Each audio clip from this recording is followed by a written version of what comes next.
Yo, hey, Roadmap to Understanding is back, and this time we are talking about time travel. Yay! Finally, something that's not emotional and sappy. Woohoo! I'm sure some of you are thinking that.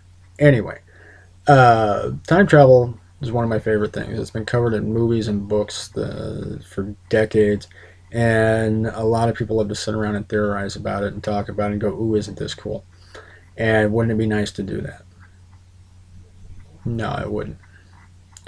When I first read the script for Catharsis, this low budget film that I'm a producer on, I also did a big chunk of the script editing. Um, I had to walk away from the script because it dealt with time travel, and the way that it dealt with time travel was is that these guys used astral projection to travel back in time and project their consciousness into the bodies of two cats walking around now,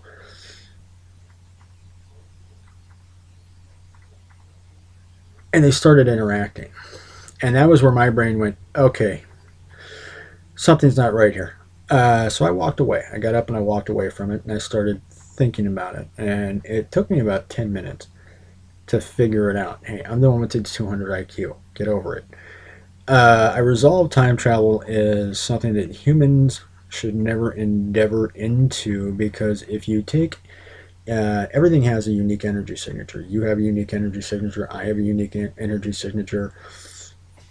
This bottle of water has a unique energy signature. And if you take that unique energy signature and you place it somewhere it doesn't belong, you're displacing energy like throwing a pebble into the pond, causing a ripple that theoretically could unmake existence. So, who now thinks that time travel is a bad idea? Everybody should be raising their hand right now. Raise your hand. Raise your hand or you're a fucktard, okay? And I don't care if you don't like the language. Get over it. I come from the school of George Carlin, who says there are no bad words. So, now that we're not hung up on the language anymore, let's go ahead and move forward with the science. You're displacing energy. Everything has an energy signature. This cup has an energy signature. When you displace energy and put something where it doesn't belong, it's going to have a mass effect eventually, the butterfly effect. And who's got the mental capacity to try and figure out just I just want to go back and I just want to make one little tiny little change. So take it for a second here and let's just think about today. I'm gonna look at my day today. Let's say at some point today, say I didn't go shopping with my old man today. Go out to Walmart and running around and whatnot. The people that I talked to, I wouldn't have talked to. Certain things that took place that made other people do other things wouldn't have happened. Who knows what the far reaching effect of that is? I do not care to spend that much time trying to figure it out. And anybody who would is going to spend more time trying to figure it out than they ever would actually moving back in time.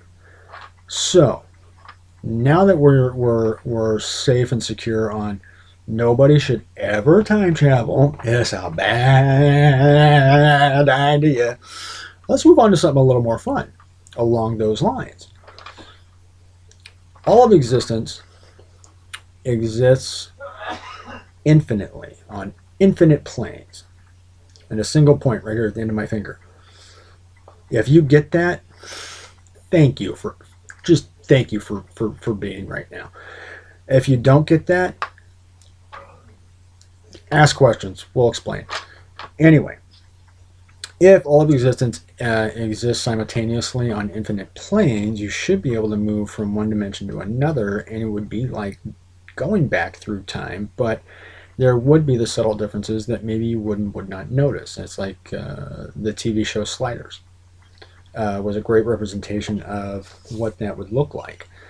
And traveling through the dimensions makes it a lot more fun because it's not such a displacement of energy because you're not displacing Actually, there's a problem there too. I'm now thinking about it. Like, see, I'm figuring this out right in the middle of the show that, yeah, even traveling interdimensionally, you're still displacing energy because your energy signature doesn't belong in that dimension.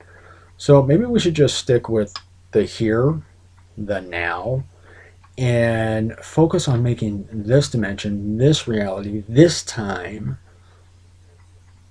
the best that it can be rather than trying to figure out how we can hit the redo button, because there is no redo button, there is no do-overs, there's no mulligans, there's no but I just want to go back and change that one little thing, please, please, please, please, please, please, please.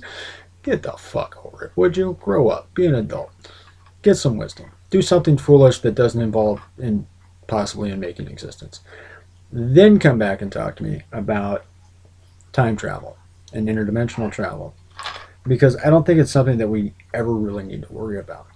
I mean, if you really were to get into the science and the math of it, the algorithm for existence itself is just it runs in a circle with a twist and looks like the infinity symbol, and it's an evolving algorithm that never ends. Like I said, it runs in a circle, and it's an evolving algorithm, which is what you could attribute to, say, chaos theory, because it is evolving. It is not a set pattern. It allows for things like free will to take place so that the choices that we make alter the future reality based on what you choose today. Like in Terminator 2, no fate but what we make for ourselves.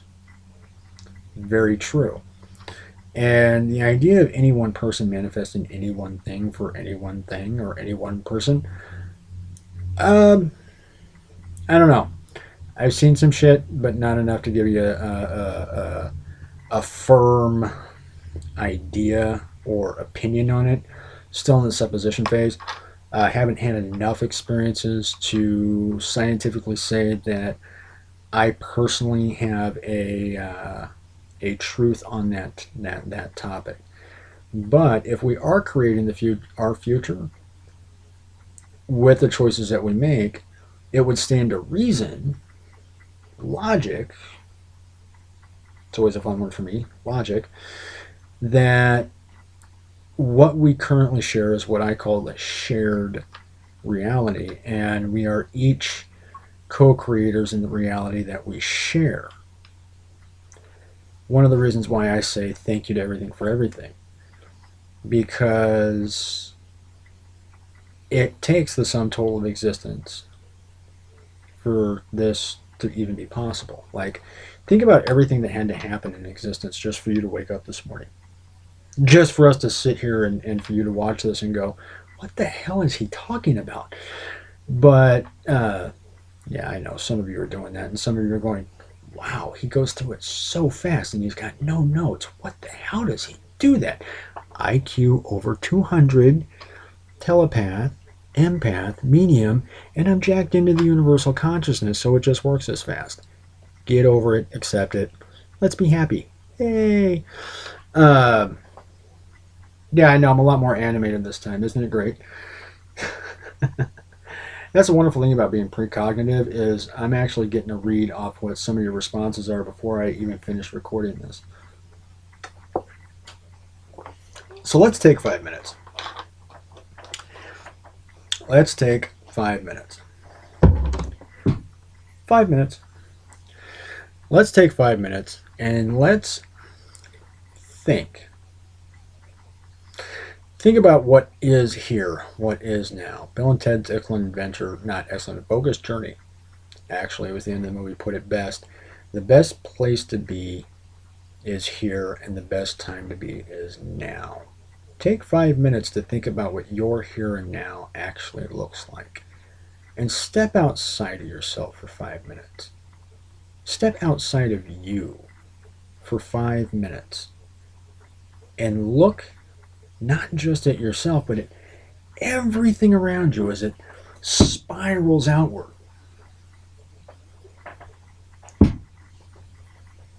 And during that 5 minutes, while you're doing all that, take the opportunity to find what it is about right here, right now, that puts a smile on your face, that makes you want to giggle a little bit and chuckle. Take 5 minutes to step outside yourself and find the funny in where you are right here, right now. I guarantee you start doing that on a regular basis, it'll change your life. That's it for this episode of Roadmap to Understanding.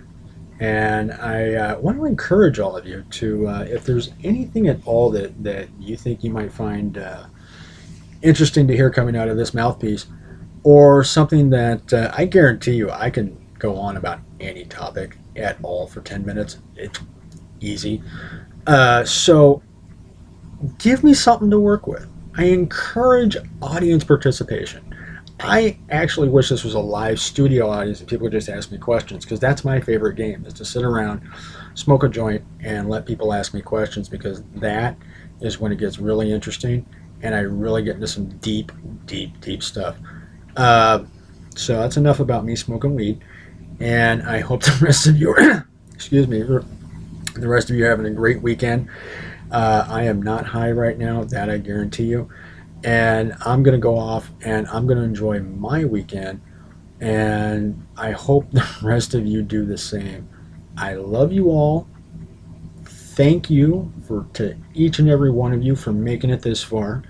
And I can't wait to see how far we make it together as co-creators, creating a better reality, not just for us, but for our children and for everybody else on this planet. Later.